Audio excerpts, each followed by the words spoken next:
Hi, I'm Melissa from Closet Chair. Come on in. I'd love to show you around.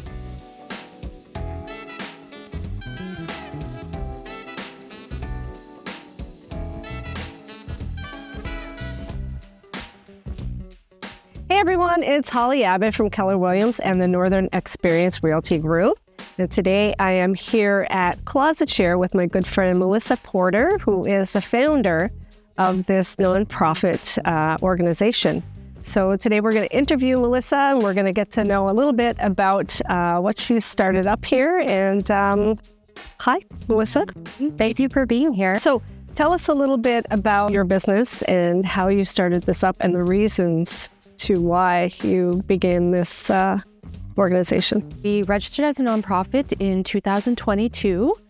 We've been working from the comfort of our home, providing free clothing to the entire community. However, within the last 6 months or so, we have expanded into this warehouse. So how the program works is we have 2 different tiers of clothing. The first tier is free clothing to those in need and organizations within the community. And then we have the tier 2, which is the brand name clothing, which allows us to fund the free side of things. Well, that's wonderful. Really nice to see that you have something like this going on in our community, especially to have this free clothing because, you know, how prices are rising with everything. It's At the end of the day, I think everybody's struggling. So it's definitely beneficial to everybody in the community. Yeah, no, this is excellent. What sets your business apart from other industries? So basically, the thing that makes us a little different than other organizations is the low cost of the second tier of clothing. We also recycle every single piece of clothing that comes through, so nothing ends up in our landfill. We also have the laundry facility, so the dirty area.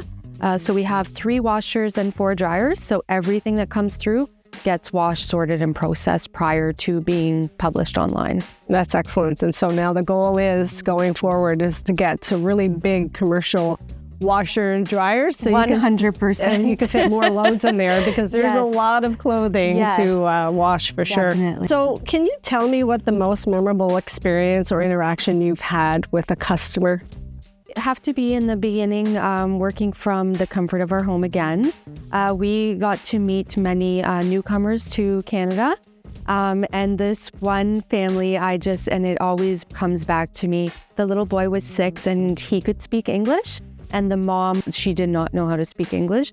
And the little boy was translating to me and I was giving them clothing for the winter. And he basically said, my mom thinks that it's very wild that you're standing outside in a t-shirt because she says it feels like a refrigerator out here. Because she comes from somewhere warm, right? Yeah, and that's it's right. so cold for them here in Sudbury. So being able to help families like that, it's such a good feeling. Oh, and no, that's very, we've kept very in nice. touch with that family for sure and helped them a few times. So. Oh, nice. And now you have this wonderful warehouse. Yes. Where you can have many of those experiences with customers. Yes. Okay, so another question I'd like to ask you. How has your business evolved since you started? Moving from the home to the warehouse has been a giant change for us, not just in the sense of being in a warehouse, but just being able to create the business that we need to for the community, and making those changes as we go it's been a challenge to say the least, but we've grown a lot since then. So being able to move everything here, we'll be able to have 2,880 items on the website at a time. Wow. Our website before we moved here is being rebranded right now, recreated. We were hitting 60 to 70,000 views a day. Wow. On our Amazing. website. So that being said, we have grown a lot and we're just going to continue growing. There's definitely a need, hey? Yes, for sure. For sure. And not only that, but you're able to accommodate a lot of volunteers coming to help you out. So yes. Right now we're sitting at 31 volunteers. So amazing. Yeah. What's one thing you wish you knew before you started the business? Well, I think the biggest thing there's a huge lack of is programs for nonprofits. So again, I am very open in the fact that I am not a businesswoman. I started with no knowledge, and there's not very many programs that can assist with the nonprofit side of things.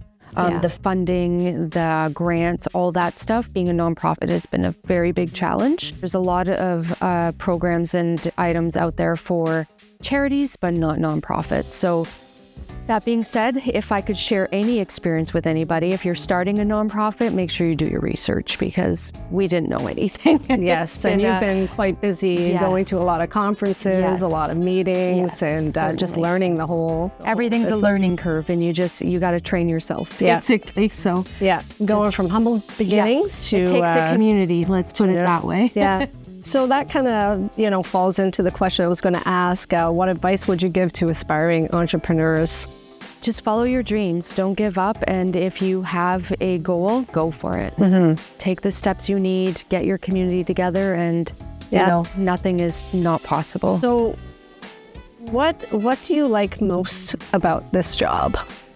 What's your favorite part? My favorite part, honestly, has to be just helping people and the volunteers. We are partnered with the March of Dimes, and we also have many disabled volunteers come through.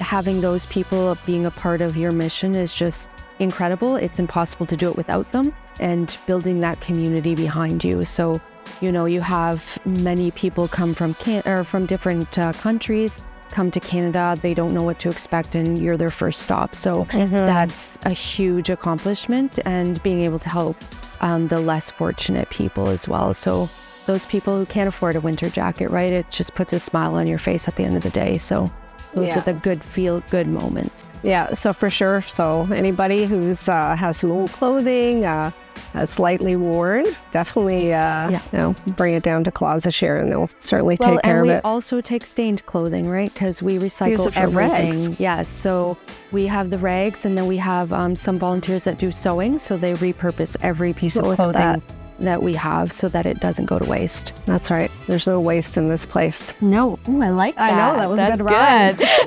That's actually a good one. Yeah, I like it.